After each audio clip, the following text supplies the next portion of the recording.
이 손 놓으세요. 건물주는 시아버지의 멱살을 움켜쥔 채 비웃었습니다.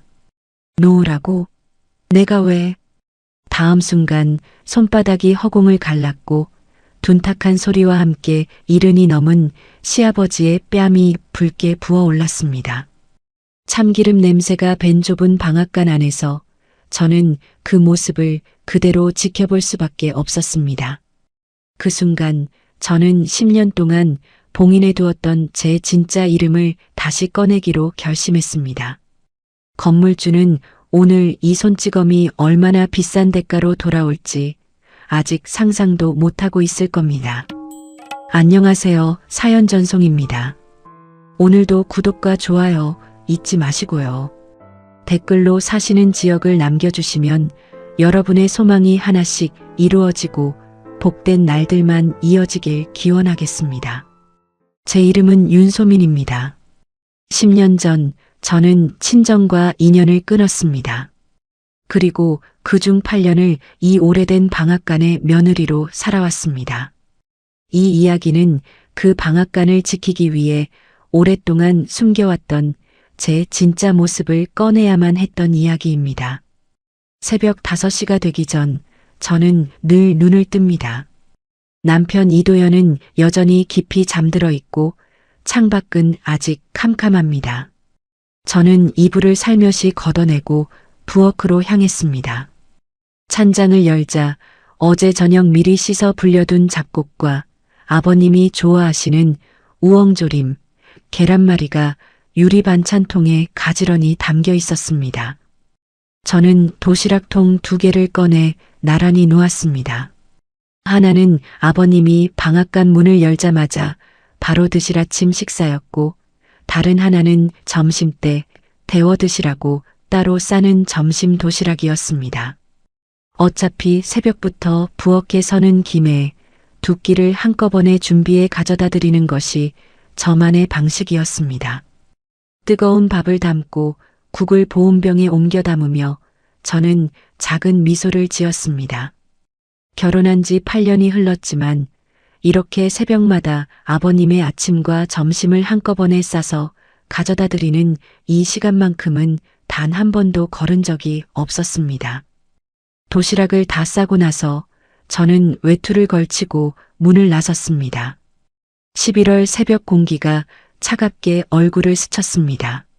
아직 불이 켜진 집이 거의 없는 조용한 골목, 저 멀리 방앗간의 불빛만 환하게 새어 나오고 있었습니다. 간판에는 덕수방앗간이라는 글씨가 세월의 흔적을 담은 채 낡아 있었습니다.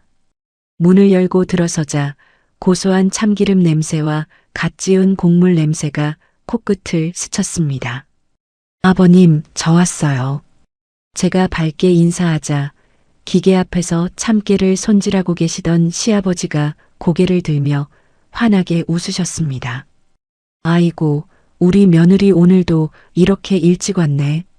이른이 넘으셨지만 시아버지의 목소리는 여전히 힘이 넘쳤습니다.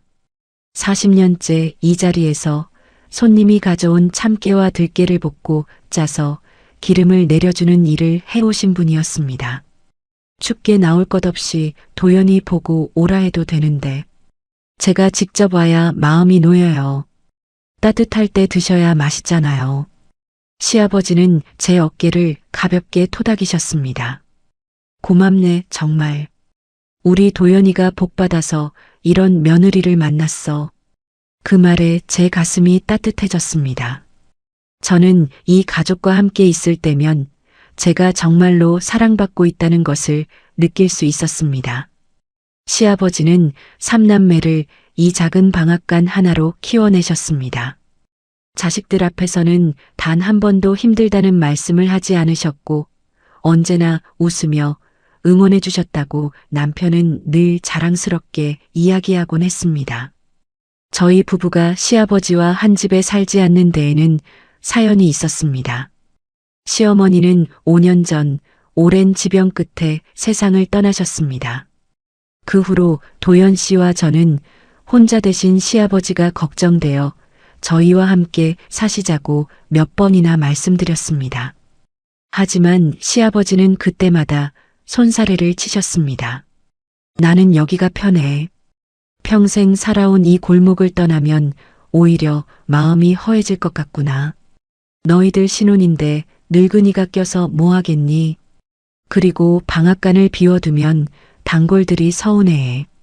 결국 저희는 방앗간에서 걸어서 10분 거리의 작은 전셋집을 얻어 신접살림을 차렸고 시아버지는 방앗간 뒤편에 딸린 작은 방에서 홀로 지내셨습니다. 부엌 하나 겨우 딸린 좁은 방이었지만 시아버지는 그곳에서 40년 동안 애써 일군 방앗간을 지키며 사는 것이 더없이 편하다고 하셨습니다. 대신 저는 매일 새벽 아침과 점심 도시락을 한꺼번에 싸서 가져다 드리고 저녁에는 다시 들러 따뜻한 밥 한 끼를 차려드리며 시아버지의 끼니를 챙겼습니다. 점심 도시락은 방앗간 한쪽에 놓인 작은 냉장고에 넣어두면 시아버지가 손님이 뜸한 시간에 꺼내 데워 드셨습니다. 처음엔 이렇게까지 안 해도 된다며 부담스러워 하시던 시아버지도 시간이 흐르면서 제가 가져오는 도시락을 당연한 듯 기다리게 되셨습니다. 그것이 8년째 이어져 온 저와 시아버지만의 작은 약속이었습니다. 오늘 날도 많이 추워진대요. 문 자주 여닫지 마시고 난로 꼭 켜놓으세요. 제가 당부하자 시아버지는 크게 웃으셨습니다. 알았네, 알았어. 우리 며느리가 이렇게 챙겨주는데 내가 감기라도 걸리면 안 되지. 두 사람은 잠시 도란도란 이야기를 나눴습니다. 오늘 방앗간에 참기름 짜러 오기로 한 단골 손님 이야기, 남편이 점심때쯤 들를 거라는 이야기. 평범하지만 따뜻한 일상의 대화였습니다. 문을 나서며 뒤를 돌아보니 시아버지는 벌써 다시 방앗간 기계 앞에 서 계셨습니다. 참깨가 고소한 향을 내며 볶아지는 동안 구부정한 등은 여전했지만 손놀림만큼은 한치의 망설임도 없었습니다. 40년 동안 한 길만 걸어온 장인의 모습이었습니다. 저는 그 모습을 가슴 깊이 새기며 골목길을 걸었습니다. 화려하지는 않지만 따뜻하고 부유하지는 않지만 진실한 이 가족. 10년 전 제가 등지고 나온 그 모든 것보다 훨씬 소중한 것들이었습니다. 집으로 돌아가는 발걸음은 가벼웠습니다. 저는 오늘도 이렇게 평범하고 행복한 하루를 시작할 수 있다는 것에 감사했습니다. 하지만 저는 아직 몰랐습니다. 이 평화로운 일상에 곧 어둠이 찾아올 것이라는 사실을 말입니다. 일주일 후 방앗간 골목에 낯선 소식이 돌기 시작했습니다. 건물주 어르신이 지병으로 세상을 떠나고 아들이 건물을 상속받았다는 이야기였습니다. 새 건물주가 젊은 사람이라던데 옆 반찬가게 주인 아주머니가 걱정스러운 얼굴로 말했습니다. 요즘 젊은 건물주들은 인정이 없어. 장사 좀 된다고 바로 월세부터 올리더라고. 저는 그 말을 들으며 왠지 모를 불안감을 느꼈습니다. 하지만 그때만 해도 그것이 얼마나 큰 시련의 시작이 될지는 짐작조차 하지 못했습니다. 며칠 뒤 저는 아침 도시락을 전해드리고 돌아가는 길에 낯선 목소리를 들었습니다. 야, 이거 다 뭐야? 아침부터 이렇게 어질러 놓으면 어떡해? 거친 남자 목소리였습니다. 저는 발걸음을 멈추고 소리가 나는 쪽을 돌아보았습니다. 방앗간 앞이었습니다. 검은색 고급 세단 한 대가 방앗간 앞에 아무렇게나 주차되어 있었고 그 옆에 30대 중반쯤 되어 보이는 남자가 팔짱을 낀 채 서 있었습니다. 값비싸 보이는 정장에 명품 시계를 찬 그 남자가 바로 강태호였습니다. 그는 방앗간 문 앞에 쌓아둔 곡물 자루들을 발로 툭툭 걷어차고 있었습니다. 이런 거 다 안으로 치워요. 지나다니기 불편하잖아. 시아버지는 방앗간 문을 열고 황급히 나오셨습니다. 죄송합니다. 손님들이 맡긴 곡물이라 잠깐 내놓은 거예요. 금방 치우겠습니다. 이른이 넘은 노인이 젊은 남자 앞에서 허리를 깊이 숙이는 모습이었습니다. 제 가슴이 철렁 내려앉았습니다. 강태호는 팔짱을 낀 채 시아버지를 내려다보며 말을 이었습니다. 어르신, 여기가 누구 건물인지 아시죠? 제가 얼마 전에 아버지한테 물려받았습니다. 시아버지가 고개를 숙이며 힘없이 대답하셨습니다. 네, 알고 있습니다. 죄송합니다. 강태호는 코웃음을 치며 쏘아붙였습니다. 알면서 왜 이렇게 막 쓰시는 거예요? 여기 오는 사람들이 다 이거 보고 뭐라 하는지 아세요? 참깨 볶는 냄새에 포대까지 밖에 쌓여 있으니까 지저분해 보인다고요. 그 말에 시아버지의 어깨가 움찔했습니다. 저는 골목 모퉁이에 숨어 그 장면을 지켜보며 두 주먹을 꽉 쥐었습니다. 손톱이 손바닥을 파고드는 것도 느껴지지 않을 만큼 분노가 치밀어 올랐습니다. 저 사람이 새 건물주구나. 저렇게 예의 없는 사람이. 당장 달려가 따지고 싶었지만 저는 참았습니다. 제가 나서면 시아버지가 더 곤란해지실 수 있었으니까요. 강태호는 방앗간 간판을 올려다보며 코웃음을 쳤습니다. 간판도 너무 낡았네요. 이거 우리 건물 이미지 떨어뜨리는 거 아닙니까? 시아버지가 조심스럽게 대답하셨습니다. 이 간판은 제가 처음 가게를 열 때부터 걸어둔 거라서요.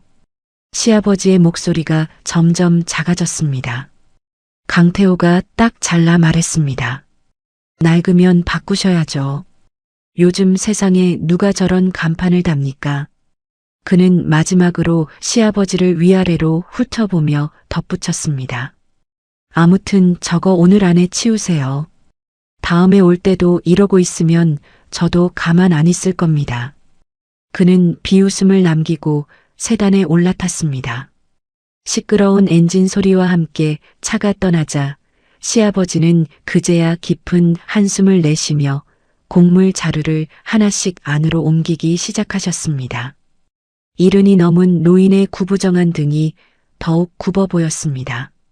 저는 그 모습을 보며 입술을 깨물었습니다. 아버님, 제가 반드시 지켜드릴게요. 그날 밤 저는 잠든 남편 옆에서 뒤척이며 낮에 본 강태호의 얼굴을 떠올렸습니다. 오만하게 치켜올린 턱, 사람을 아래로 내려다보던 눈빛. 그 눈빛이 낯설지 않다는 생각이 문득 들었습니다. 예전에 알던 사람들 중에도 저런 눈빛을 가진 이들이 있었습니다. 자신이 남보다 위에 있다고 믿는 순간 사람은 쉽게 그런 눈빛을 갖게 된다는 것을 저는 이미 알고 있었습니다. 저 사람은 아직 몰라. 자기가 건드린 사람이 어떤 사람인지. 저는 이불을 끌어안으며 조용히 다짐했습니다. 아직은 때가 아니었지만 언젠가 그 눈빛을 완전히 무너뜨릴 날이 반드시 올 것이라는 예감이 들었습니다.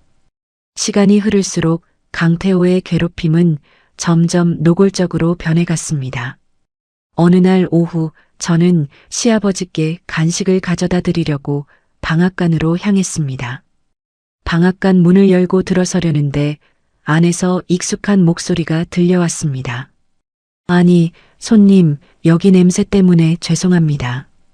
참기름 짜는 게 원래 냄새가 좀 나서요. 시아버지가 마침 손님에게 참기름을 건네며 사과하고 계셨습니다. 그런데 그 옆에 강태호가 팔짱을 낀 채 서 있었습니다. 손님, 이 냄새 괜찮으세요? 저는 매일 지나다니면서도 머리가 아플 지경인데. 강태호가 일부러 큰 소리로 말하며 코를 틀어막는 신용을 했습니다.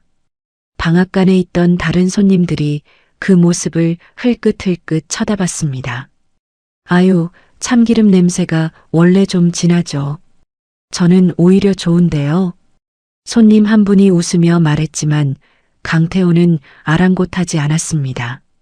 이런 냄새나는 가게가 상가 한복판에 있으니 다른 임차인들 장사가 안 되는 거 아닙니까? 어르신, 환풍기라도 좀 제대로 된 걸로 다세요. 시아버지의 얼굴이 붉어졌습니다. 손님들 앞에서 이런 식으로 망신을 당하는 것이 못내 부끄러우신 듯 했습니다. 시아버지가 기어들어가는 목소리로 대답하셨습니다. 죄송합니다. 제가 알아보겠습니다. 강태호가 코웃음을 치며 몰아붙였습니다. 알아보긴 뭘 알아봐요. 그냥 요즘 시대에 맞게 장사를 접으시는 게 낫지 않겠습니까? 연세도 있으신데. 그 말에 방앗간 안이 순간 조용해졌습니다.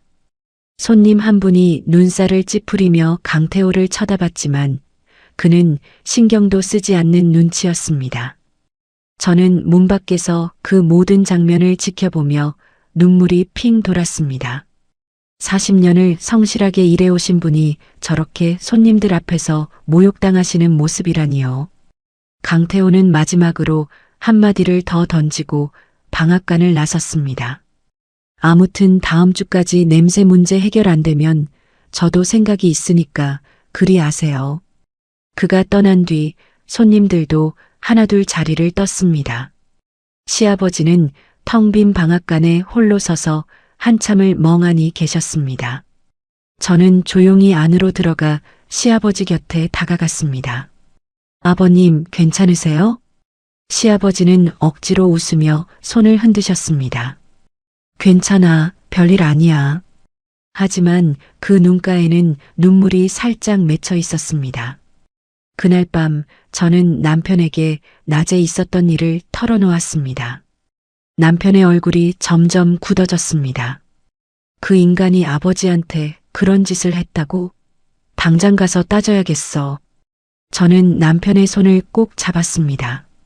여보, 지금은 참아. 우리가 섣불리 나섰다가 아버님만 더 힘들어지실 수 있어. 하지만 이대로 있을 순 없잖아. 내가 방법을 찾아볼게. 조금만 기다려줘. 남편은 제 단호한 눈빛을 보고 이내 고개를 끄덕였습니다. 알겠어. 당신을 믿을게. 그날 밤 저는 잠자리에 누워서도 낮에 있었던 일이 자꾸만 떠올라 뒤척였습니다. 강태호의 다음 수는 저조차 예상하지 못한 것이었습니다. 어느 날 오후 저는 반찬거리를 사러 골목 앞마트에 들렀다가 낯선 광경을 보았습니다. 상가 번영의 사무실 앞에 강태호가 서서 지나가는 상인들에게 서류철을 내밀고 있었습니다. 사장님, 여기 서명 한 번만 해주세요. 방앗간이 인도까지 곡물 포대를 내놓아서 통행이 불편하다는 민원입니다. 구청에 정식으로 접수하려고요. 저는 걸음을 멈추고 그 광경을 지켜보았습니다. 몇몇 상인들은 못 이기는 척 서명을 해주었고 몇몇은 난처한 표정으로 고개를 돌렸습니다. 저는 잘 모르는 일이라서요. 옷가게 주인이 슬쩍 발을 뺐습니다. 강태호는 그런 반응에도 아랑곳하지 않고 다음 가게로 넘어갔습니다. 이러다 정말 서명이 다 모이는 거 아니야? 저는 심장이 내려앉는 기분이었습니다. 만약 구청에 정식으로 민원이 접수되면 시아버지의 방앗간은 위생점검이니 뭐니 하는 명목으로 더 큰 곤란을 겪을 수도 있었습니다. 그런데 그때 방앗간에 오랜 단골이신 옆 골목 말순 할머니가 그 앞을 지나가다 걸음을 멈추셨습니다. 이복의 젊은 사장, 지금 뭐 하는 건가? 강태호는 대수롭지 않게 대답했습니다. 아, 어르신. 방앗간 민원 서명 받는 거예요. 어르신도 한 장 해주세요. 할머니는 서류철을 받아들고는 오히려 그것을 찢을 듯이 노려보셨습니다. 내가 저 방앗간 이용한 지가 30년이 넘었어. 저 집 참기름 아니면 우리 집 제사상에 올릴 나물도 못 묻혀. 그런데 지저분하다고? 통행에 방해된다고? 그동안 그런 일 한 번이라도 있었나? 자네야말로 여기 온 지 몇 달이나 됐다고 이러는 겐가. 할머니의 호통에 주변 상인들이 하나둘 모여들기 시작했습니다. 맞아요. 저도 참기름은 꼭 저기서만 사요. 어르신 성실하신 거 우리가 다 아는데 이건 좀 너무하네. 분위기가 순식간에 강태호에게 불리하게 흘러가자 그는 얼굴이 불그락푸르락해진 채 서류철을 챙겨 자리를 떴습니다. 두고 봅시다. 나중에 후회하지 마세요. 그 말을 남기고 사라지는 그의 뒷모습을 보며 저는 안도의 한숨을 내쉬었습니다. 하지만 동시에 불안감도 커졌습니다. 서명운동이 실패로 돌아갔다고 해서 강태호가 순순히 물러날 사람이 아니라는 것을 저는 이미 알고 있었으니까요. 그날 저녁 저는 시아버지께 낮에 있었던 일을 슬쩍 여쭤보았습니다. 아버님, 혹시 오늘 서명운동 얘기 들으셨어요? 시아버지는 씁쓸하게 웃으셨습니다. 들었지. 말순 할머니가 전화해서 다 얘기해 주더라. 고마운 사람들이야. 그런데 소민아, 나 때문에 동네가 시끄러워지는 게 제일 마음에 걸린다. 아버님 잘못이 아니에요. 절대로요. 시아버지는 고개를 끄덕이셨지만 그 얼굴에는 여전히 짙은 그늘이 드리워져 있었습니다. 하지만 강태호의 다음 행보는 서명운동보다 훨씬 더 잔인한 방식으로 다가올 것이었습니다. 일주일 후 강태호는 다시 방앗간을 찾아왔습니다. 이번에는 더욱 노골적이었습니다. 어르신, 간판 아직도 안 치우셨네요. 강태호가 방앗간 간판을 손으로 툭 치며 말했습니다. 낡은 나무 간판이 흔들리며 삐걱거리는 소리를 냈습니다. 이거 떨어지기라도 하면 어쩌실 겁니까? 지나가는 사람 다치면 책임지실 수 있어요? 시아버지는 간판을 올려다보셨습니다. 40년 동안 함께해온 간판이었습니다. 페인트가 벗겨지고 글씨가 바랬지만 시아버지에게는 그 무엇보다 소중한 것이었습니다. 시아버지가 애원하듯 말씀하셨습니다. 이 간판은 제가 처음 방앗간을 열 때부터 달았던 거라. 그냥 두면 안 되겠습니까? 강태호는 단호하게 잘라 말했습니다. 안 됩니다. 위험하다고 몇 번을 말씀드려요. 이번 주 안에 안 내리시면 제가 철거 업체 불러서 치울 거고 비용은 당연히 어르신이 내셔야 할 겁니다. 시아버지의 손이 미세하게 떨렸습니다. 그건 너무 급한데요. 간판을 새로 만들려면 돈이 꽤 드는데. 강태호는 냉랭하게 손을 내저었습니다. 그건 제가 알 바 아니죠. 싫으면 나가시든가. 그리고 강태호는 방앗간 앞에 놓인 낡은 나무 의자를 발로 걷어찼습니다. 의자가 넘어지며 쿵 소리를 냈습니다. 시아버지는 황급히 무릎을 꿇고 의자를 일으켜 세우셨습니다. 이른이 넘은 노인이 젊은 남자 앞에서 바닥에 무릎을 꿇는 모습. 저는 골목 모퉁이에서 그 장면을 지켜보며 눈물을 삼켰습니다. 결국 시아버지는 그 다음 날 아침 40년을 함께해온 간판을 손수 내리셨습니다. 저는 그날 텅 빈 벽면만 남은 방앗간 입구를 보며 눈물을 흘렸습니다. 너무나 쓸쓸해 보였습니다. 그리고 며칠 뒤 강태호는 또 다른 통보를 가지고 나타났습니다. 어르신, 다음 달부터 임대료 올릴 겁니다. 시아버지의 얼굴이 하얗게 질렸습니다. 얼마나 올리실 건가요? 강태호는 턱을 치켜들며 대답했습니다. 100만 원 정도? 그것은 말도 안 되는 금액이었습니다. 작은 방앗간이 감당할 수 없는 임대료였습니다. 시아버지는 입술을 꾹 깨물었습니다. 그건 너무 무리입니다. 조금만 봐주실 수는. 강태호가 말어리를 자르며 쏘아붙였습니다. 봐줘요? 여기가 자선사업하는 데입니까? 싫으면 나가시라니까요. 강태호는 마지막으로 방앗간 안쪽을 슬쩍 들여다보며 코를 찡그렸습니다. 내 건물에 이런 낡은 방앗간이 있는 것부터가 문제예요. 빨리 정리하는 게 서로 좋을 겁니다. 그리고는 비웃음을 남기고 차에 올라 떠났습니다. 저는 그날 밤에도 잠들지 못했습니다. 시아버지가 무릎을 꿇던 모습, 간판을 쓰다듬던 손길, 임대료 통보를 듣고 하얗게 질리던 얼굴이 자꾸만 떠올랐습니다. 간판을 내린 지 며칠 지나지 않아 방앗간에 낯선 사람 둘이 찾아왔습니다. 회색 점퍼를 입고 서류판을 든 그들은 스스로를 구청 위생과 직원이라고 소개했습니다. 신고가 들어와서 나왔습니다. 기계 위생 상태 좀 확인하겠습니다. 시아버지는 당황하면서도 순순히 문을 열어주셨습니다. 신고요? 저는 매년 정기 점검도 다 통과했는데요. 한 사람이 사무적인 말투로 대꾸했습니다. 민원이 따로 들어와서요. 협조 부탁드립니다. 그들은 방앗간 곳곳을 사진으로 찍고 기계 틈새를 손가락으로 훑으며 뭔가를 수첩에 적었습니다. 마침 반찬을 가져다 드리러 온 저는 그 광경을 보고 심상치 않음을 느꼈습니다. 저기 정식으로 오신 거면 공문 같은 게 있을 텐데요. 신분증 좀 볼 수 있을까요? 제가 조심스럽게 묻자 두 사람은 순간 눈빛을 주고받더니 얼버무리기 시작했습니다. 아, 그게 오늘은 약식으로 나온 거라. 제가 물러서지 않고 다시 캐물었습니다. 약식이요? 정식 점검이 아니면 사진은 왜 찍으시는 거예요? 제가 재차 캐묻자 그들은 서둘러 수첩을 덮으며 자리를 뜨려 했습니다. 아무튼 오늘은 이 정도로 하고 나중에 다시 정식으로 연락드리겠습니다.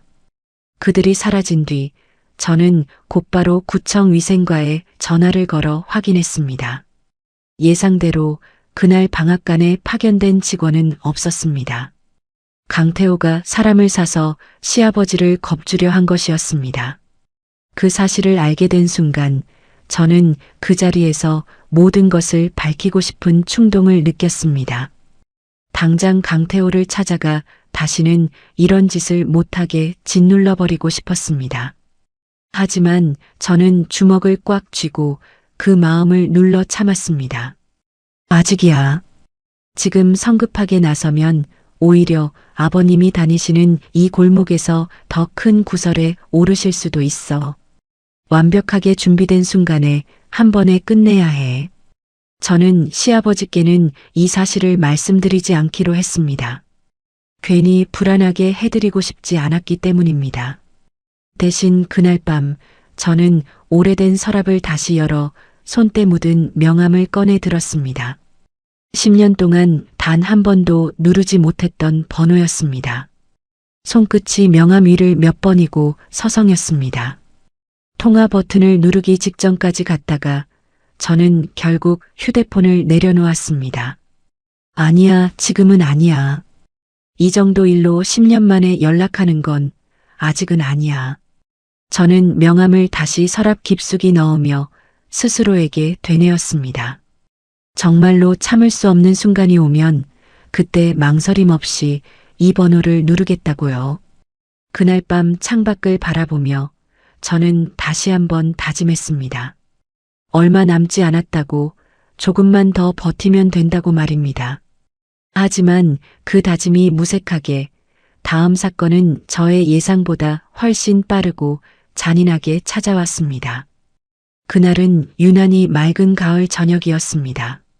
저는 시아버지께 저녁상을 차려다 드리려고 방앗간으로 걸음을 재촉하고 있었습니다. 그날따라 반찬 가방이 유난히 무겁게 느껴졌습니다. 며칠 전 서명운동 소동 이후로 저는 강태호가 조용히 있는 것이 오히려 더 불안했습니다. 폭풍 전야 같다는 생각이 자꾸만 머릿속을 스쳤습니다. 골목으로 접어드는데 멀리서 강태호의 고함이 들려왔습니다. 평소보다 훨씬 격앙된 목소리였습니다. 이게 뭡니까? 손님이 맡긴 참기름을 이렇게 짜놓으면 어떡해요? 저는 걸음을 서둘러 방앗간 앞에 다다랐습니다. 안을 들여다보니 강태호가 참기름 병 하나를 손에 들고 시아버지 앞에서 소리를 지르고 있었습니다. 제가 맡긴 손님 것 다 망쳐놨잖아요. 이거 어떡할 겁니까? 시아버지가 당황하며 변명하셨습니다. 사장님, 제가 정성껏 짠 겁니다. 색도 향도 다 정상인데 사실 참기름은 완벽하게 짜여 있었습니다. 강태호는 그저 트집을 잡고 싶었던 것 뿐이었습니다. 닥치세요. 변명하지 마시고. 강태호는 참기름 병을 바닥에 거칠게 내려놓더니 갑자기 시아버지의 멱살을 움켜쥐었습니다. 아니, 어르신이 자꾸 이런 식으로 나오시니까 제가 화가 나는 거 아닙니까? 시아버지가 손을 내저으며 사정하셨습니다. 사장님, 이러지 마시고.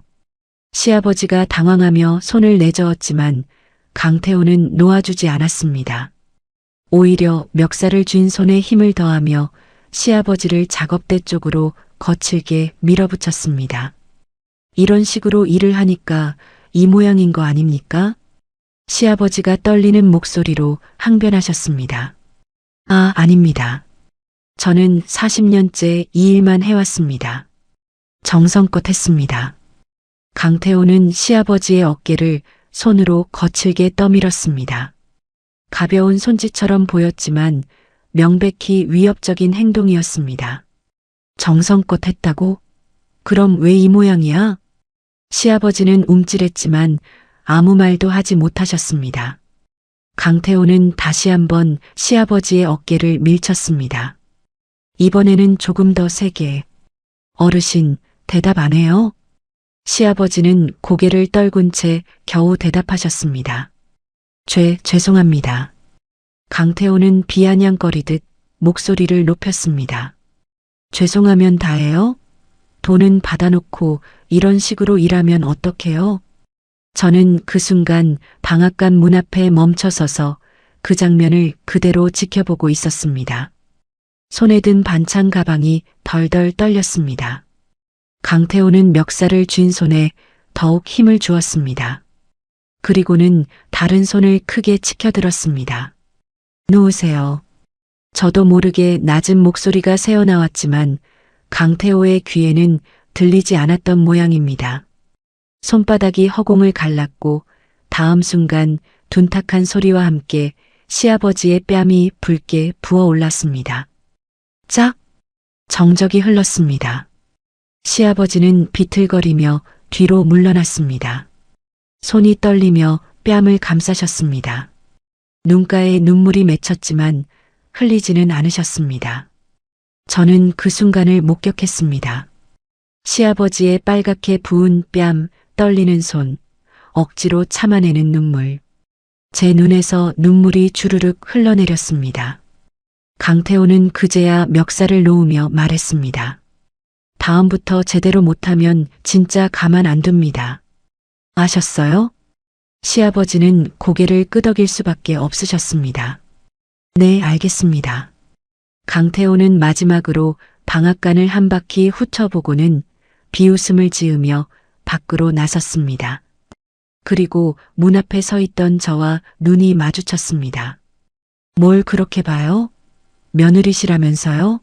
어르신한테 장사 접으라고 잘 좀 말씀드리세요. 그는 그 말을 남기고 세단에 올라 떠났습니다. 저는 반찬 가방을 내려놓고 방앗간 안으로 뛰어들어갔습니다. 아버님, 시아버지는 깜짝 놀라 고개를 드셨습니다. 소민아, 언제부터 여기 있었니? 방금 왔어요, 아버님. 괜찮으세요? 저는 조심스럽게 시아버지의 뺨을 살폈습니다. 빨갛게 부어오른 뺨에는 손자국이 선명했습니다. 괜찮아, 별일 아니야. 하지만 시아버지의 목소리는 떨렸고 눈에는 눈물이 가득했습니다. 저는 시아버지를 꼭 안았습니다. 아버님, 왜 이렇게까지 참으세요? 경찰에 신고해야 해요. 시아버지는 고개를 저으셨습니다. 안 돼. 괜히 일 크게 만들면 우리만 손해야. 그냥 참으면 돼. 참으면 된다는 그 말이 얼마나 슬픈 말인지 저는 그제야 뼈저리게 깨달았습니다. 그날 밤 저는 방에 홀로 앉아 서랍 속 명함을 꺼냈습니다. 더 이상 망설이지 않았습니다. 휴대폰을 꺼내 명함에 적힌 번호를 눌렀습니다. 신호음이 3번쯤 울린 후 익숙한 목소리가 들려왔습니다. 여보세요. 저는 깊은 숨을 들이쉬고 말했습니다. 저 소민이에요. 전화기 너머로 숨소리가 멈췄습니다. 잠시 침묵이 흐른 후 떨리는 목소리가 들려왔습니다. 소민아, 정말 소민이 맞니? 제 눈에서 눈물이 흘러내렸습니다. 10년 만에 듣는 어머니의 목소리였습니다. 네, 엄마. 저예요. 여기서 잠시 제가 왜 10년 동안 어머니와 연락을 끊고 살아왔는지 말씀드려야 할 것 같습니다. 10년 전 저는 부족함 없이 자란 딸이었습니다.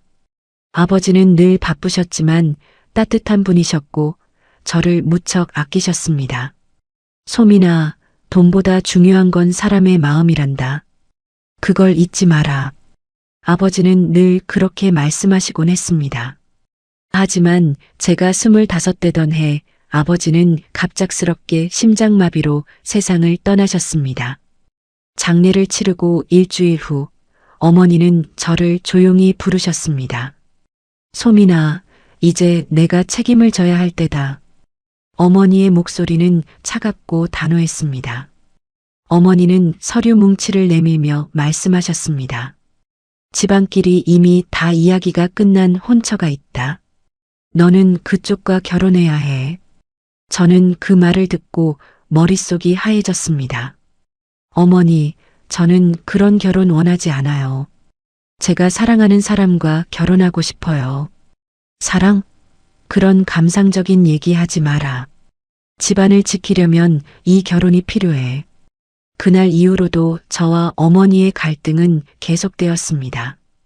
결국 저는 결심했습니다. 어머니, 저는 그 결혼할 수 없어요. 저는 제 삶을 살 권리가 있어요. 어머니의 얼굴이 굳어졌습니다. 좋아, 네가 그렇게 나온다면 나도 할 말이 있다. 이 집을 나가는 순간 넌 더 이상 내 딸이 아니야. 한 푼도 주지 않을 거고 다시는 돌아올 생각하지 마라. 제 가슴이 찢어지는 것 같았지만 저는 고개를 끄덕였습니다. 알겠어요. 제 힘으로 살아갈게요. 그렇게 저는 작은 가방 하나만 챙겨 집을 나왔습니다. 그리고 그렇게 10년이 흘렀습니다. 작은 원룸에서 시작해 편의점 아르바이트를 하며 생활했습니다. 낮에는 일하고 밤에는 자격증 공부를 했습니다. 그러다 어느 날 동네 방앗간 골목 옆 작은 카페에서 남편을 만났습니다. 남편은 따뜻했고 진실했습니다. 제 과거를 묻지 않았고 지금의 저를 있는 그대로 받아들여 주었습니다. 소민 씨, 과거가 뭐든 중요하지 않아요. 지금 이 순간에 당신이 좋아요. 그 말에 저는 처음으로 마음을 열 수 있었습니다. 결혼 후 시댁 식구들은 저를 따뜻하게 맞아주셨습니다. 시아버지는 언제나 우리 며느리라고 부르며 아껴주셨고 저는 이 평범한 가족 속에서 진정한 행복을 느꼈습니다.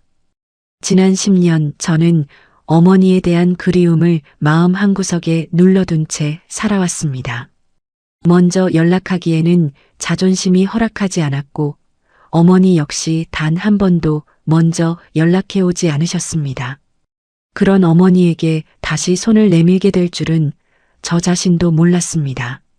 다음 날 아침 저는 남편에게 거짓말을 했습니다. 여보, 오늘 대학 동창 만나러 가야 해. 점심은 못 챙겨줄 것 같아. 남편은 웃으며 고개를 끄덕였습니다. 괜찮아. 친구들이랑 좋은 시간 보내. 저는 미안한 마음이 들었지만 아직은 남편에게 말할 수 없었습니다. 10년 만에 어머니를 만나러 간다는 사실을요.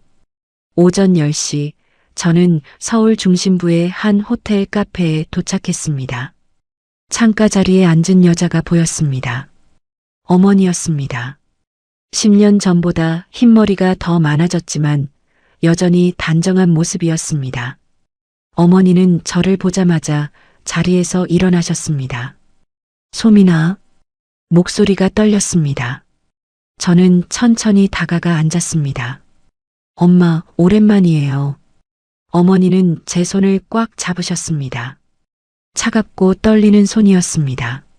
정말 오랜만이구나. 10년 동안 얼마나 보고 싶었는지 몰라. 어머니의 눈가에 눈물이 맺혔습니다. 저도 눈물이 차올랐지만 꾹 참았습니다. 엄마, 저도요. 하지만 제가 선택한 길이었어요. 알아, 내가 옹졸했어. 너한테 너무 큰 짐을 지웠어. 잠시 침묵이 흐른 뒤 저는 커피잔을 내려놓으며 말했습니다. 엄마, 부탁이 있어요. 어머니는 진지한 표정으로 저를 바라보셨습니다. 뭐든 말해봐. 우리 딸이 원하는 거라면. 저는 가방에서 서류 한 장을 꺼냈습니다. 강태호의 건물역 공터에 관한 정보가 적힌 서류였습니다. 이 부지를 매입하고 싶어요. 그리고 그 위에 건물을 짓고 싶어요.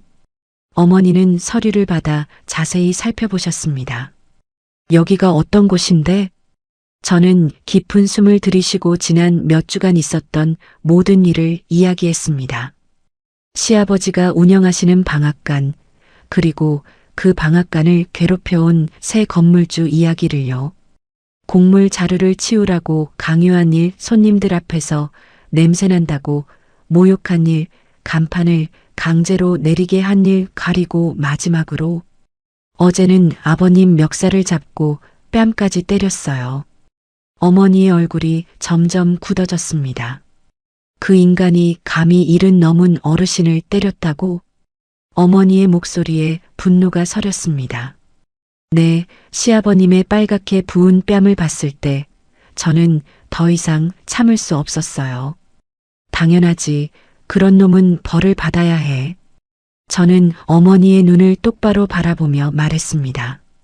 엄마, 저는 그 건물주 바로 옆에 훨씬 더 큰 건물을 짓고 싶어요. 그리고 그 건물로 그 사람을 무너뜨리고 싶어요. 어머니는 잠시 침묵하셨습니다. 그리고는 단호하게 말씀하셨습니다. 알겠어. 내가 도와줄게. 어머니는 가방에서 휴대폰을 꺼내 어딘가로 전화를 걸었습니다. 김비서, 나야. 지금 당장 사람 좀 불러줘. 급한 일이야. 전화를 끊으신 뒤 어머니는 저를 보며 말씀하셨습니다. 오늘 안으로 그 부지 매입을 시작할 거야. 이번 일은 내가 전면에서 지원할게. 저는 놀라며 물었습니다. 이렇게 빨리 할 수 있어요? 어머니는 미소를 지으셨습니다. 엄마한테 다 방법이 있어. 그리고 소민아, 건물은 네 명의로 할 거야. 이름도 너한테 의미 있는 걸로 짓자꾸나. 제 눈이 커졌습니다. 제 명의로요? 그래, 엄마가 너한테 해주고 싶어서 그러는 거야.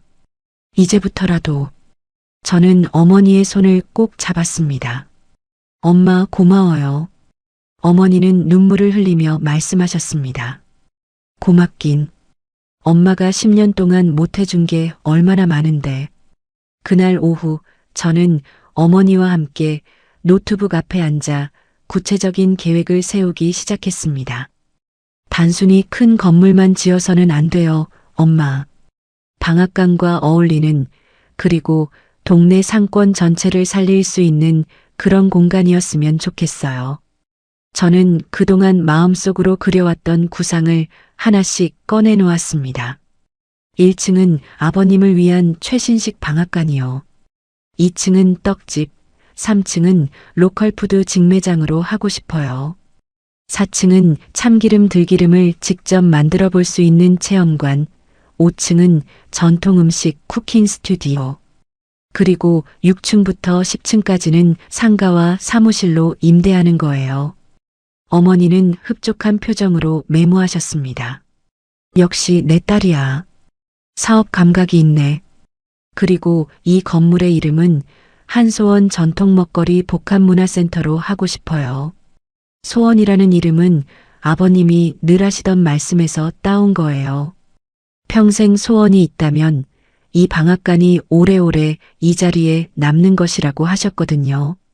어머니는 그 말을 듣고 눈시울을 붉히셨습니다. 두 사람은 3시간 동안 계획을 세웠습니다. 건물 설계, 자금 계획, 공사 일정까지 모든 것을 구체적으로 정했습니다. 운영 방식은요, 엄마. 저 사람이 세입자들한테 임대료를 올리며 괴롭혔다면 저는 정반대로 하고 싶어요. 저는 준비해온 계획안을 어머니께 내밀었습니다. 입점하는 상인들에게는 최대 6개월 렌트 프리를 제공하고 이후 임대료는 4년간 동결할 거예요. 공동 마케팅과 무료 주차를 지원하고 지역 축제와 연계한 행사도 열고 싶어요. SNS 홍보도 저희 쪽에서 전담해서 도울 거고요. 어머니는 서류를 훑어보며 고개를 끄덕이셨습니다. 이 정도 조건이면 그 골목 상인들이 다 넘어올 거야. 저는 진지한 얼굴로 한 가지를 당부드렸습니다. 엄마, 그런데 딱 한 분만은 예외로 해주세요. 아버님이요. 입점 제안팀이 다른 세입자들처럼 아버님께 먼저 연락드리는 일은 절대 없어야 해요. 아버님께는 제가 개관식 날 직접 보여드리고 싶어요. 어머니는 그 말의 의미를 알아채고 고개를 끄덕이셨습니다. 알겠다. 그 부분은 내가 직접 챙길게. 담당자한테도 따로 입단속을 시켜두마. 헤어질 시간이 되자 어머니는 저를 꼭 안으셨습니다. 소민아, 앞으로 자주 보자. 10년은 너무 긴 시간이었어. 네, 엄마. 자주 볼게요. 호텔을 나서며 저는 하늘을 올려다보았습니다. 맑은 가을 하늘이 펼쳐져 있었습니다. 저는 마음속으로 다짐했습니다. 아버님, 조금만 더 참으세요. 제가 반드시 지켜드릴게요. 그리고 강태호를 향한 복수의 불씨가 제 마음속에서 타오르기 시작했습니다. 일주일 후 강태호의 건물 바로 옆 공터에 변화가 생기기 시작했습니다. 어느 날 아침 골목 상인들은 깜짝 놀랐습니다. 빈 부지였던 곳에 갑자기 측량 기사들이 나타난 것입니다. 여기 뭐 짓는 거래요? 방앗간 옆 반찬가게 주인이 물었습니다. 건물 짓는다고 하던데요. 자세한 건 저희도 몰라요. 측량 기사가 대답했습니다. 소문은 골목 전체로 빠르게 퍼졌습니다. 옆 부지에 건물 들어선다는데 누가 짓는 거래? 모르겠어. 근데 엄청 큰 건물이라던데. 시아버지도 그 소식을 들으셨습니다. 방앗간 문을 열고 나와 공사 현장을 바라보시더니 걱정스러운 표정을 지으셨습니다. 여기 건물이 들어서면 임대료가 더 오르는 거 아닌가. 저는 그 모습을 멀리서 지켜보며 마음이 아팠습니다. 아버님, 조금만 더 참으세요. 곧 모든 게 달라질 거예요. 이틀 후 대형 포크레인과 굴착기가 들어왔습니다. 공사가 본격적으로 시작된 것입니다. 골목은 공사 소음으로 시끄러워졌지만 이상하게도 공사는 매우 빠르게 진행되었습니다. 일주일 만에 기초 공사가 끝났고 2주일 만에 철근이 세워지기 시작했습니다. 상인들은 놀라움을 감추지 못했습니다. 와, 저 공사 진짜 빨리 되네. 누가 짓는 거길래 저렇게 빠르지? 강태호도 그 소식을 들었습니다. 어느 날 오후 그는 자신의 건물 앞에 서서 옆 공사 현장을 바라보았습니다. 이미 3층까지 골조가 올라가 있었습니다. 처음엔 대수롭지 않게 생각했습니다. 뭐, 건물 하나 더 생기면 어때? 상관없어. 하지만 마음 한편이 불편했습니다.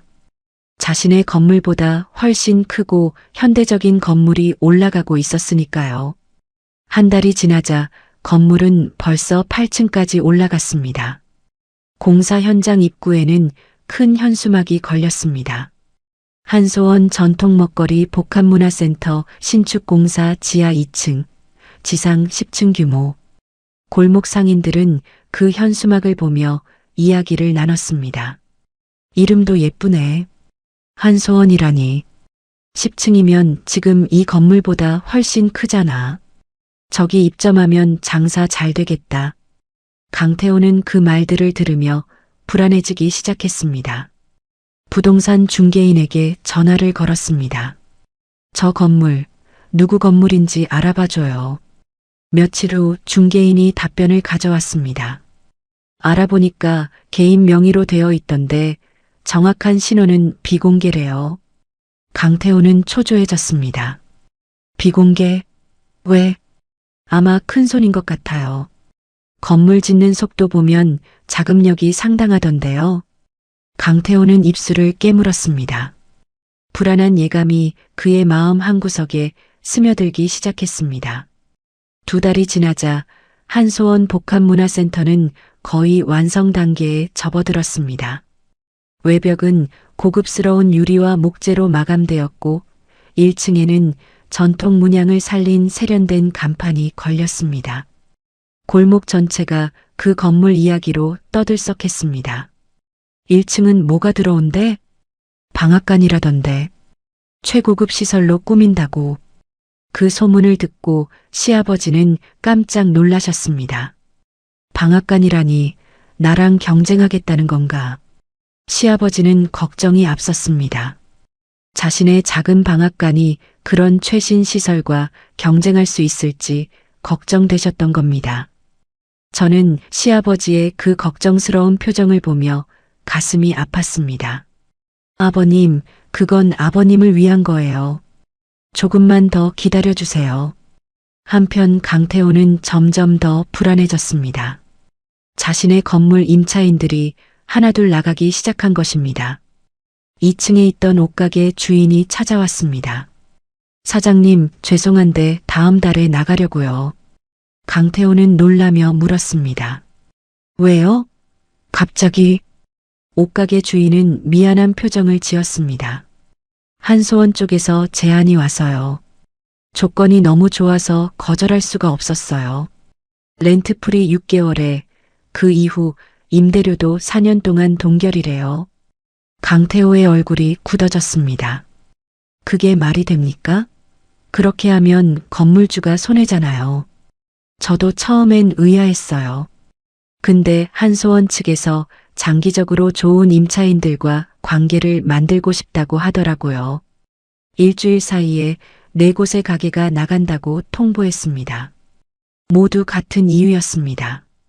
한소원 복합문화센터의 파격적인 임대 조건 때문이었습니다. 골목 상인들 사이에서는 한소원 복합문화센터의 조건이 큰 화제였습니다. 들었어? 렌트프리 6개월에 임대료 4년 동결이래. 말도 안 돼. 그렇게 하면 건물주가 손해 아니야? 그러니까 얼마나 돈이 많으면 그렇게 하겠어. 강태호는 이런 소문을 들으며 이를 갈았습니다. 자신은 임차인들에게 임대료를 올리겠다고 협박했는데 한소원은 정반대로 가고 있었던 것입니다. 강태호의 건물은 점점 비어갔습니다. 그는 초조함에 잠을 이루지 못했습니다. 건물을 상속받을 때 은행에서 대출을 많이 받았기 때문입니다. 임차인들이 나가면 월세 수입이 줄어들고 그러면 대출 이자를 못 낼 수도 있었습니다. 그는 다급하게 새 임차인을 구하려고 임대료를 낮추기도 했습니다. 임대료 30% 깎아드릴게요. 관리비도 면제해드리고. 하지만 아무도 관심을 보이지 않았습니다. 중개인은 난처한 목소리로 말했습니다. 사장님, 솔직히 말씀드리면 한소원이 6개월 렌트프리에 4년 동결을 하는데 30% 할인으로는 경쟁이 안 돼요. 그날 밤 강태호는 오랜만에 대학 동창을 찾아갔습니다. 작은 무역회사를 운영하는 친구였습니다. 술이 몇 잔 들어가자 강태호는 처음으로 속내를 털어놓았습니다. 아버지가 물려주신 건물, 내가 다 말아먹게 생겼다. 친구는 놀란 표정으로 술잔을 내려놓았습니다. 그게 무슨 소리야? 너 얼마 전까지만 해도 건물주라고 자랑하고 다녔잖아. 강태호는 씁쓸하게 사정을 털어놓았습니다. 아버지 돌아가시고 나서 형이랑 재산 문제로 다투다가 내가 억지로 건물 하나 받는 대신 다른 형제들한테 돈으로 정산해 주기로 했거든. 그 돈 마련하려고 은행에서 대출을 왕창 받았어. 그런데 옆에 어이없는 건물이 하나 들어서더니 세입자들이 다 거기로 넘어가 버렸어. 친구는 미간을 찌푸리며 말했습니다. 야, 그럼 진작 세입자들한테 잘하지 그랬냐? 나도 소문 들었어. 거기 방앗간 어르신 괴롭혔다며? 강태호는 순간 말을 잃었습니다. 친구의 그 한마디가 가슴 한편을 아프게 찔렀기 때문입니다. 그는 애써 화제를 돌렸습니다. 몰라, 그냥. 요즘 되는 일이 하나도 없다. 집으로 돌아가는 길, 강태호는 텅 빈 자신의 건물을 올려다보며 한참을 서 있었습니다. 화려하게 불이 켜진 옆 건물과 달리 그의 건물은 몇 개 층만 희미한 불빛이 새어나올 뿐이었습니다. 그는 그 순간에도 자신이 무엇을 잘못했는지 깊이 돌아보지 못한 채 그저 억울함과 조바심만을 곱씹고 있었습니다. 석 달이 지나자 강태호의 건물은 절반 이상이 비었습니다. 은행에서는 대출이자 독촉 전화가 오기 시작했습니다. 고객님, 이번 달 이자가 아직 안 들어왔는데요. 조금만 기다려주세요. 곧 입금하겠습니다. 하지만 돈이 없었습니다. 월세 수입이 반토막 나서 생활비도 빠듯한 상황이었습니다. 궁지에 몰린 강태호는 결국 최후의 수단을 꺼내 들었습니다. 어느 날 오후 그는 관리업체 직원 2명을 데리고 방앗간에 들이닥쳤습니다. 어르신, 이번 달 관리비 밀리셨죠? 오늘 안으로 정산 안 하시면 전기랑 수도 끊어야겠습니다.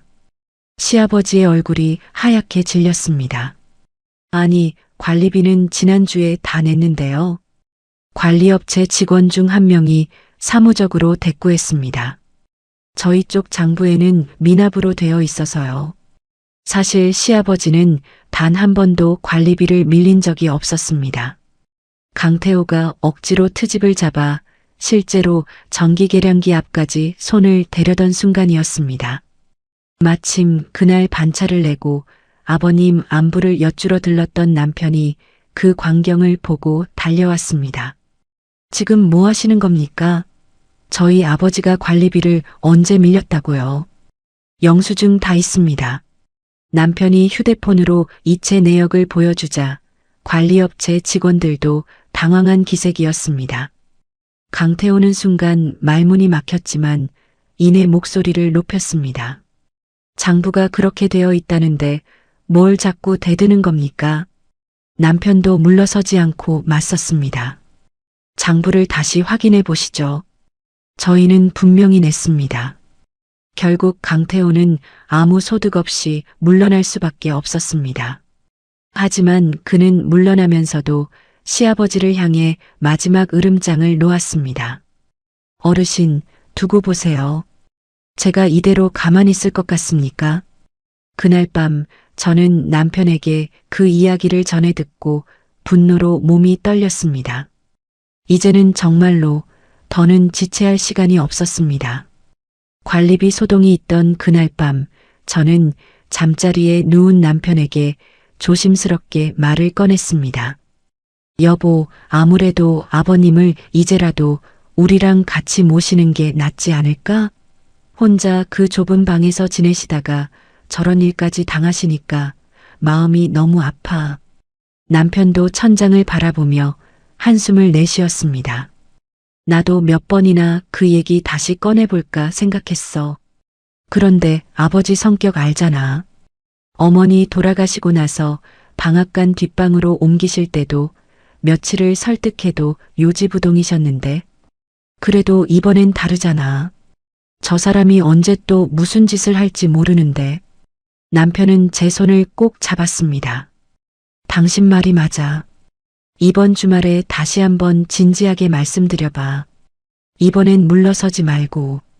하지만 저는 알고 있었습니다. 시아버지는 자식들에게 짐이 되기 싫다는 그 마음 하나로 평생을 버텨오신 분이라는 것을요. 말 몇 마디로 쉽게 마음을 돌리실 분이 아니었습니다. 그런데 제가 그때까지도 몰랐던 사실이 있었습니다. 시아버지는 그동안 저에게도 남편에게도 말하지 않은 채 홀로 참아온 것이 훨씬 많았다는 사실이었습니다.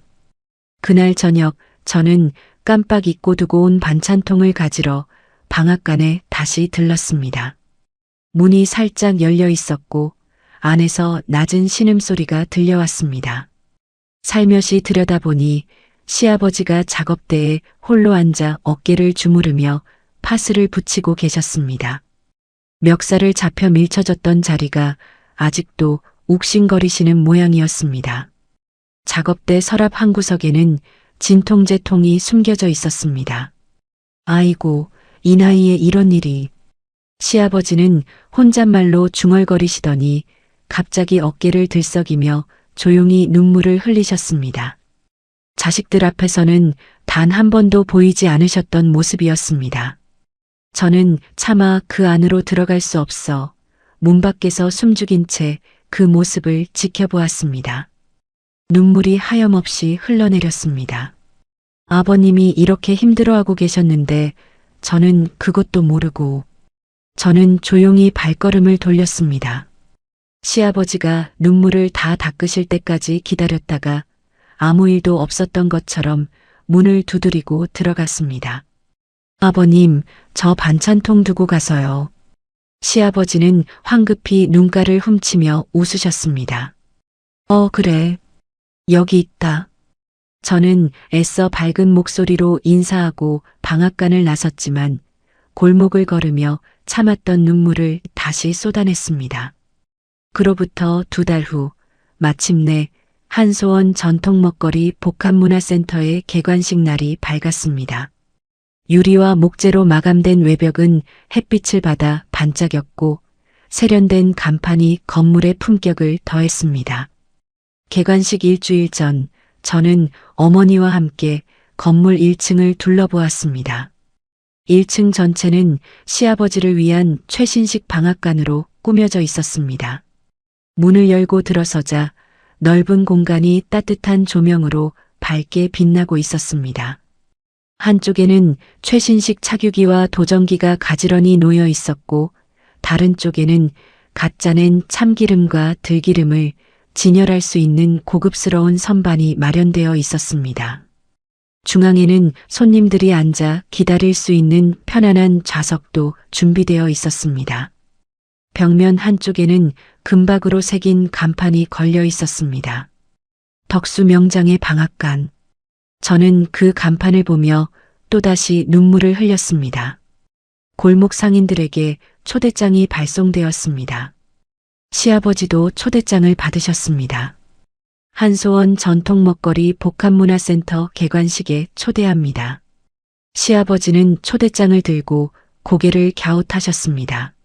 나한테 왜 초대장이 왔을까? 저는 시아버지를 설득했습니다. 아버님, 꼭 가세요. 골목 상인들끼리 친해지는 것도 좋잖아요. 시아버지는 고개를 끄덕이셨습니다. 그래, 그럼 한번 가봐야겠네. 드디어 개관식 날 토요일 오전 10시 한소원 복합문화센터 로비에는 골목 상인들이 모여들기 시작했습니다. 우와, 정말 멋지다. 이런 건물이 우리 골목에 생기다니. 저는 로비 한쪽 구석에 서서 시아버지가 도착하시기만을 기다리고 있었습니다. 손끝이 떨렸습니다. 지난 10년간 숨겨왔던 이름을 오늘 가장 사랑하는 사람들 앞에서 꺼내야 한다는 사실이 두렵기도 하고 동시에 벅차기도 했습니다. 아버님이 놀라시겠지. 그래도 기뻐하실까? 어머니는 제 옆에 서서 제 손을 가만히 잡아주셨습니다. 떨지 마. 네가 지금까지 얼마나 잘해왔는지 오늘 다 보여드리면 돼. 그때 로비 입구 쪽에서 낯익은 2사람의 그림자가 보였습니다. 시아버지와 남편이었습니다. 저는 숨을 크게 들이쉬었습니다. 시아버지도 남편과 함께 도착하셨습니다. 깨끗한 옷으로 갈아입고 오셨지만 여전히 어색한 표정이셨습니다. 안내를 받아 1층 방앗간으로 들어서는 순간 시아버지는 발걸음을 멈추셨습니다. 넓고 밝은 공간, 최신식 장비들, 그리고 벽면에 걸린 덕수 명장의 방앗간이라는 간판. 시아버지는 눈을 의심하셨습니다. 저게 내 이름인데. 옆에 있던 남편도 깜짝 놀랐습니다. 아버지, 저기 아버지 성함이. 그때 앞에서 제가 나타났습니다. 저는 단정한 정장을 입고 있었고 옆에는 어머니가 서 계셨습니다. 시아버지는 저를 보며 물으셨습니다. 소민아, 이게 무슨 일이니? 저는 시아버지 앞으로 다가가 깊이 인사했습니다. 아버님, 이곳은 아버님을 위해 준비한 공간이에요. 시아버지는 이해할 수 없다는 표정을 지으셨습니다. 뭐라고? 나를 위해서? 저는 눈물을 흘리며 말씀드렸습니다. 네, 40년 동안 한자리에서 묵묵히 일하신 아버님께 제가 꼭 드리고 싶었어요. 시아버지는 여전히 믿기지 않는 표정이었습니다. 하지만 이런 곳을 어떻게 해? 저는 어머니를 바라보았습니다. 어머니가 앞으로 나서며 인사하셨습니다. 안녕하세요. 저는 소민이 엄마 한명숙입니다. 시아버지와 남편은 놀라서 서로를 바라보았습니다. 저는 깊은 숨을 들이쉬고 말했습니다. 아버님, 여보, 제가 숨겨온 게 있어요. 저는 제 과거를 모두 이야기했습니다. 한백그룹 회장의 외동딸이었던 것, 10년 전 사랑을 위해 집을 나온 것, 그리고 이번에 어머니와 함께 이 건물을 지은 것까지. 시아버지는 의자에 주저앉으며 말씀하셨습니다. 그럼 이 건물이. 저는 고개를 끄덕였습니다. 네, 한소원의 한은 어머니의 성이고 소원은 아버님이 늘 하시던 말씀에서 따왔어요. 이 방앗간이 오래오래 이 자리에 남는 게 아버님의 소원이라고 하셨잖아요. 이 건물은 제 것이고 이 1층은 아버님을 위해 만든 거예요.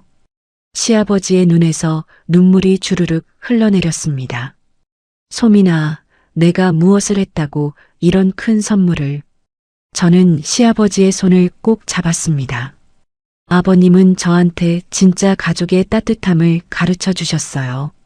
매일 아침 도시락을 받으실 때마다 고맙다고 하시고 항상 저를 아껴주셨잖아요. 시아버지는 흐느끼기 시작하셨습니다. 70이 넘은 노인이 아이처럼 우셨습니다. 남편도 옆에서 눈물을 흘렸습니다. 여보, 나도 몰랐어. 당신이 이런 사람인 줄. 저는 남편의 손도 잡았습니다. 미안해. 숨기려던 건 아니었는데 말할 타이밍을 못 찾았어. 주변에 모인 상인들도 모두 감동의 눈물을 흘렸습니다. 와, 소민 씨가 건물주였어? 며느리가 시아버지를 위해 이런 걸 해주다니 정말 효부야.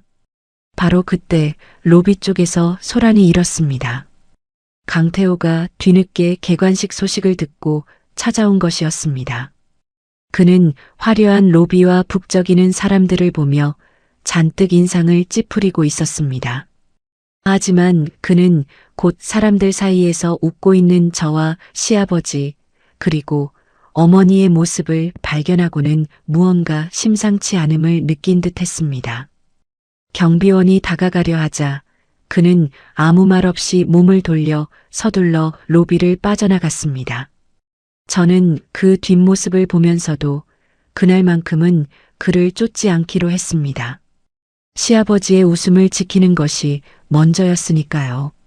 개관식이 끝난 이틀 뒤 강태호는 자신의 텅 빈 건물 앞에 서서 한소원 복합문화센터를 바라보고 있었습니다. 그의 건물은 이제 3곳의 가게만 남아 있었습니다. 그는 휴대폰에 찍힌 문자를 다시 확인했습니다. 대출 연체로 인해 담보부동산이 경매로 넘어갑니다. 강태호의 손이 떨렸습니다. 3달 동안 대출 이자를 내지 못한 결과였습니다. 안 돼, 이럴 순 없어. 그는 술을 마시고 한소원 복합문화센터로 향했습니다. 오후 4시쯤 로비로 들어선 그는 안내 데스크로 다가갔습니다. 건물주 좀 나오라고 해요. 술 냄새와 함께 그의 목소리가 로비에 울려 퍼졌습니다. 안내 직원이 당황하며 어디론가 전화를 걸었습니다. 잠시 후 엘리베이터 문이 열리고 제가 단정한 옷차림으로 나타났습니다. 뒤에는 경비원 2명이 따라왔습니다. 강태호는 저를 보고 눈을 가늘게 떴습니다. 당신 방앗간 며느리 아닙니까? 건물주는 어디 있어요? 저는 차분하게 대답했습니다. 건물주는 저예요. 강태호는 믿을 수 없다는 표정을 지었습니다. 거짓말하지 마세요. 당신이 무슨 건물주예요? 저는 가방에서 서류를 꺼내 그에게 내밀었습니다. 건물 등기부등본이었습니다. 소유자란에는 제 이름이 선명하게 적혀 있었습니다. 강태호는 서류를 받아들고 눈이 커졌습니다. 그는 순간 휴대폰을 꺼내 어딘가로 전화를 걸려는 듯 손을 움직였지만 손이 심하게 떨려 제대로 번호조차 누르지 못했습니다. 저는 그런 그를 향해 담담하게 말을 이었습니다. 저는 10년 전 한백그룹을 떠나 평범하게 살았어요. 그리고 좋은 남편을 만나 시댁 식구들과 행복하게 지냈죠. 그런데 당신이 나타났어요. 우리 시아버님을 괴롭히기 시작했죠. 강태호의 얼굴이 하얗게 질렸습니다. 곡물 자루를 치우게 하고 손님들 앞에서 냄새난다며 모욕하고 간판을 강제로 내리게 하고 결국 멱살을 잡고 뺨까지 때렸죠. 강태호는 뒤로 물러났습니다. 저는 그 모든 걸 봤어요. 아버님이 고개 숙이며 사과하시던 모습, 뺨이 빨갛게 부어오르던 모습 다 봤어요. 그래서 제가 결심했어요. 당신한테 반드시 대가를 치르게 하겠다고요. 강태호는 그제야 모든 것을 깨달았습니다. 한소원 복합문화센터가 생긴 것, 파격적인 임대 조건, 자신의 임차인들이 모두 떠난 것, 모든 게 계획된 일이었던 겁니다. 당신이 일부러. 맞아요. 당신 건물 옆에 일부러 이 건물을 지었어요. 강태호는 바닥에 주저앉았습니다. 무릎에 힘이 풀린 것이었습니다. 저는 그를 내려다보며 마지막으로 말했습니다. 당신이 괴롭힌 그 노인이 누구인지 아세요? 40년 동안 성실하게 일하며 3남매를 키워낸 존경받는 아버지예요. 그리고 저한테는 진짜 가족의 따뜻함을 가르쳐 주신 소중한 시아버지시고요. 그런데 여기서 저는 한 가지 사실을 더 알게 되었습니다. 훗날 시아버지께 전해 들은 이야기였습니다. 사실 강태호의 아버지, 그러니까 원래 건물주 어르신은 살아계실 때 시아버지와 각별한 사이였다고 합니다. 젊은 시절 방앗간을 처음 열었을 때 시아버지가 형편이 어려워 임대료를 낼 수 없었던 적이 있었는데 그때 건물주 어르신이 몇 달치 임대료를 눈감아 주셨다는 것이었습니다. 자네가 이 골목에 있는 것만으로도 사람들이 좋아하니 그걸로 됐네. 그 뒤로도 어르신은 수십 년 동안 임대료를 시세보다 훨씬 낮게 받아오셨다고 합니다. 시아버지는 그게 너무 고마워서 매년 명절마다 참기름을 선물로 보내드렸다고 하셨습니다. 강태호는 아버지가 돌아가신 뒤 유품을 정리하다 낡은 일기장을 발견했습니다. 그 안에는 이런 구절이 적혀 있었습니다. 방앗간 이 씨는 내 오랜 벗이다. 내가 죽더라도 그 사람 장사만큼은 지켜주었으면 한다. 강태호는 그 일기장을 읽고도 아버지의 유지를 지키기는커녕 오히려 반대로 행동했던 것입니다. 사업 실패로 진 빚을 갚기 위해 조급해진 그는 아버지가 지켜온 관계마저 짓밟으며 임대료를 무리하게 올리려 했던 것이었습니다. 그 사실을 전해 들은 저는 만감이 교차했습니다. 어쩌면 강태호는 처음부터 나쁜 사람이 아니라 감당할 수 없는 빚 앞에서 무너져버린 것일지도 모른다는 생각이 들었습니다. 하지만 그렇다고 해서 그가 시아버지께 저지른 일이 용서되는 것은 아니었습니다. 경비원에게 부축받아 일어난 강태호는 결국 시아버지 앞으로 안내되었습니다. 방앗간 문이 열리고 시아버지가 참깨를 볶던 기계 앞에서 고개를 드셨습니다. 강태호는 시아버지 앞으로 다가가 무릎을 꿇었습니다. 어르신, 죄송합니다. 제가 정말 잘못했습니다. 시아버지는 놀라서 저를 바라보셨습니다. 저는 조용히 고개를 끄덕였습니다. 강태호는 바닥에 이마를 대며 말을 이었습니다. 용서해 주세요. 제가 너무 큰 잘못을 저질렀습니다. 사실은 아버지 유품에서 일기장을 봤습니다.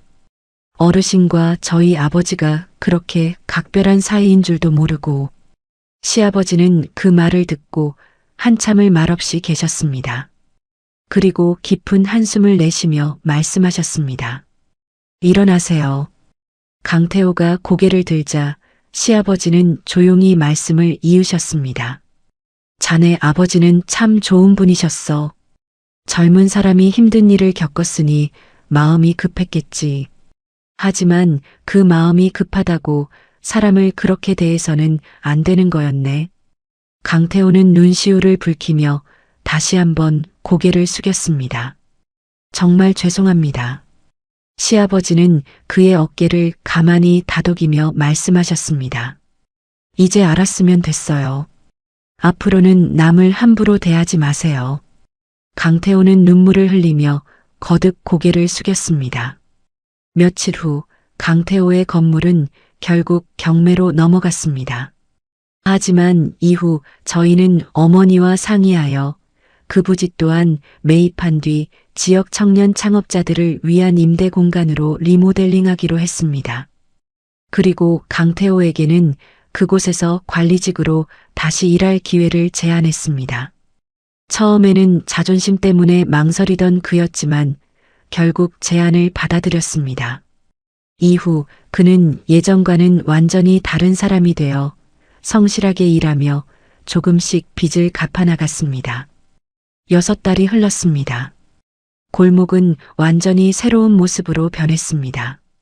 한소원 복합문화센터는 이제 골목의 랜드마크가 되었고 매일 사람들로 북적였습니다. 시아버지는 1층 방앗간에서 행복하게 일하고 계셨습니다. 아침 8시 방앗간 문을 열고 손님을 맞이하는 시아버지의 얼굴에는 웃음이 가득했습니다. 좋은 아침이에요, 사장님. 단골 손님이 들어와 인사하면 시아버지는 환하게 웃으며 맞이하셨습니다. 어서 오세요. 오늘은 무엇을 도와드릴까요? 최신식 장비와 최고급 재료로 작업할 수 있다는 것이 여전히 감사하다고 시아버지는 종종 말씀하셨습니다. 어느 날 오후 말순 할머니가 지팡이를 짚고 방앗간에 들르셨습니다. 예전 서명운동 소동 때 강태호를 호되게 나무라 주셨던 바로 그 할머니셨습니다. 이 사장, 요즘 손님 늘어서 정신없다면서? 어휴, 다 어르신 덕분입니다. 그때 그 서명 소동에서 저 도와주지 않으셨으면 저는 지금 이 자리에 있지도 못했을 거예요. 할머니는 손사래를 치며 웃으셨습니다. 내가 뭘 했다고. 30년 단골이 제 도리를 한 거지. 시아버지는 할머니께 갓 짜낸 참기름 한 병을 정성스레 포장해 건네셨습니다. 이거 가져가세요. 예전처럼 늘 명절마다 챙겨드릴게요. 할머니는 흐뭇한 표정으로 참기름 병을 받아드셨습니다. 이 사장 이렇게 잘 되니 이 늙은이도 마음이 다 놓이네. 저는 그 모습을 지켜보며 마음이 뭉클해졌습니다. 시아버지를 지켜준 것은 저 혼자만이 아니었습니다. 오랜 세월 함께해온 이웃들의 작은 마음들이 모여 오늘의 이 평화를 함께 만들어낸 것이었습니다. 점심시간이 되면 저는 여전히 방앗간에 들러 아버님과 함께 점심을 먹었습니다. 아버님, 점심 맛있게 드셨어요? 아이고, 우리 며느리가 매일 이렇게 챙겨주니 고맙지. 오후가 되면 남편도 종종 들렀습니다. 세 사람은 휴게실에 둘러앉아 따뜻한 차를 마시며 하루 있었던 일들을 이야기했습니다. 이런 평범한 순간들이 저에게는 가장 소중했습니다. 저녁이면 저와 남편 그리고 시아버지와 친정 어머니가 함께 저녁 식사를 하는 날도 많아졌습니다. 사돈어른은 요즘 매장 일이 잘 되신다면서요? 어머니가 시아버지를 보며 환하게 웃으셨습니다. 다 사부인 덕분이죠. 이런 좋은 곳을 마련해 주셔서요. 아니에요. 사돈어른의 실력이 좋으셔서 그런 거예요. 식사가 끝나고 시아버지는 저에게 말씀하셨습니다. 소민아, 너 덕분에 내가 이렇게 좋은 환경에서 일할 수 있게 됐어. 평생 잊지 못할 거야. 저는 시아버지의 손을 잡았습니다. 아버님, 저야말로 감사해요. 아버님이 아니었다면 저는 평생 돈은 많아도 가족은 없는 사람으로 살았을 거예요. 며칠 후, 저는 한소원 복합문화센터 옥상에 올라갔습니다. 골목 전체가 한눈에 내려다 보였습니다. 시아버지의 방앗간, 북적이는 상가들, 행복해 보이는 사람들. 남편이 뒤에서 저를 안아주었습니다. 여보, 무슨 생각해? 저는 남편의 품에 기대며 말했습니다. 그냥 모든 게 감사해서. 나도 당신한테 감사해. 우리 아버지를 이렇게 생각해줘서. 저는 고개를 돌려 남편을 바라보았습니다. 당신과 결혼한 게 내 인생 최고의 선택이었어. 문득 8년 전 처음 이 골목에 발을 들였던 새벽이 떠올랐습니다. 낯선 참기름 냄새와 어색하게 인사를 건네던 시아버지의 첫 미소. 그때는 제가 이렇게 이 골목을 지키게 될 줄은 상상도 하지 못했습니다. 그저 매일 아침 도시락 하나 정성껏 싸는 것으로 시작된 작은 정성이 결국 한 가족의 전부를 지켜내는 힘이 되었다는 사실이 새삼 벅차 올랐습니다. 해가 서쪽으로 기울고 있었습니다. 노을이 골목을 따뜻한 빛으로 물들이고 있었습니다. 저는 생각했습니다. 10년 전 재벌가를 떠날 때는 두려웠습니다. 하지만 그 선택 덕분에 진짜 행복을 찾았습니다. 돈과 권력보다 소중한 것은 사랑과 가족이었습니다. 그리고 그 사랑하는 가족을 지킬 수 있는 힘도 가지게 되었습니다. 진정한 힘은 누군가를 짓밟는 데 있는 것이 아니라 사랑하는 사람을 지키는 데 있다는 것을 저는 이제 압니다. 착한 사람은 결국 복을 받고 잘못을 저지른 사람도 진심으로 뉘우치면 다시 기회를 얻을 수 있는 세상. 저는 그런 세상을 만들어가고 싶었고 이제 조금은 그 바람이 이루어진 것 같습니다. 오늘도 시청해 주셔서 감사합니다.